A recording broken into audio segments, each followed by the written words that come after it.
Brisbane is transforming.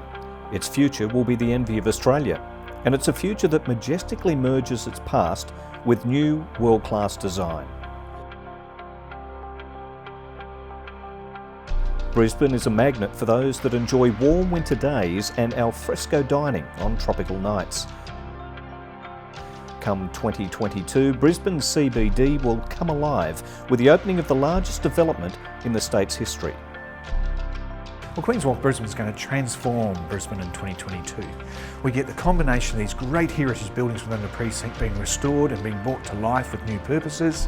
You've got 12 football fields of public realm and of course a new integrated resort. It's going to be an amazing attraction for locals as well as tourists. Queen's Wharf Brisbane is being built by Destination Brisbane Consortium. And this is a massive $3 billion project, so we've got 3 companies as part of that consortium. The lead, in them being the largest share of it, is Star Entertainment Group, and they have 50% share of the joint venture. The other 2 companies who have 25% each are Chow Tai Fook out of Hong Kong and Far East Consortium out of Hong Kong. Work on the integrated resort development began in 2017 with the demolition of the non-heritage government buildings. The priority development area for Queen's Wharf Brisbane takes in the most significant cluster of heritage sites in Australia, with a total of 9 buildings and 2 heritage parks. Around May 1825, Lieutenant Henry Miller landed around here somewhere with a small group of convicts and military, and he established Brisbane at this place. Queen's Wharf was of course the main unloading area for the river.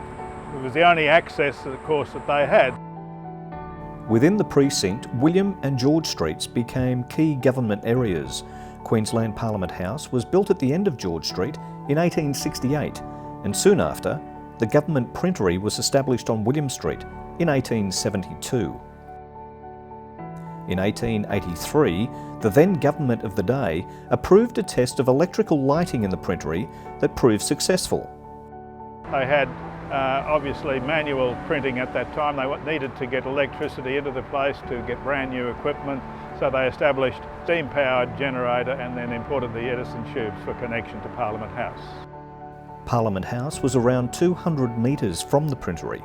The Edison Company in America had just installed the first underground electrical cables in New York and London and were approached to perform the same in faraway Brisbane. Brisbane would be the first city in the Southern Hemisphere to have those underground cables installed.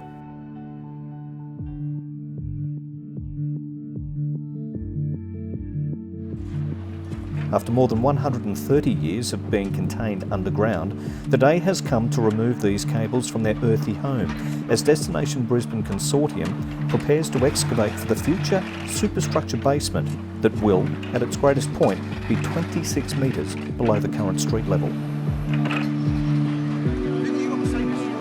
It really is an exciting moment to be able to see all these tubes now exposed. Quite exciting to be able to preserve them for future generations. News spread about the Edison Tubes with Australian and international media both interested. Local museums will preserve pieces for display, as will the Queensland Parliament and Energex. Prestige international museums will also receive pieces. They include the London Science Museum. Well, Edison tubes were developed by Thomas Edison in the United States in the early 1880s. He had to develop an underground mains, or we now call cable system.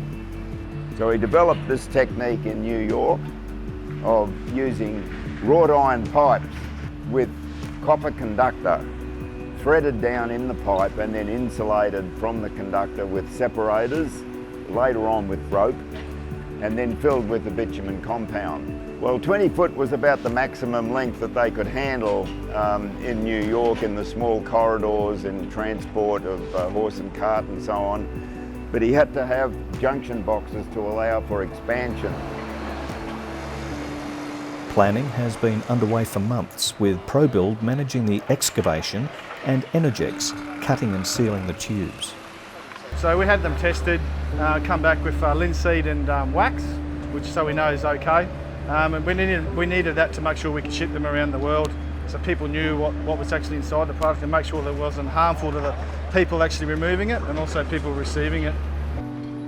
Managing their safe and careful transportation and storage is paramount. So we've made frames up.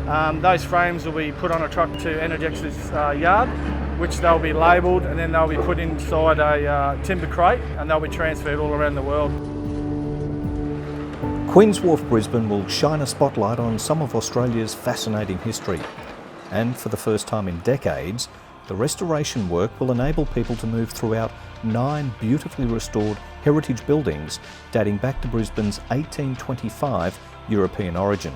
When you look at that context and look at the Edison Tubes, we have a responsibility to look after and celebrate all of our history within the precinct, and the Edison Tubes are a key part of that. Queen's Wharf Brisbane is one of several major city developments that are creating new and exciting opportunities for locals and visitors alike. Well, Queen's Wharf Brisbane is going to bring all our locals and tourists together and very much create a precinct where people will come and connect. New bars, new restaurants, new retail. And most importantly, those tourism numbers are going to grow by about 1.39 million per annum. That's extra people coming to our city and investing.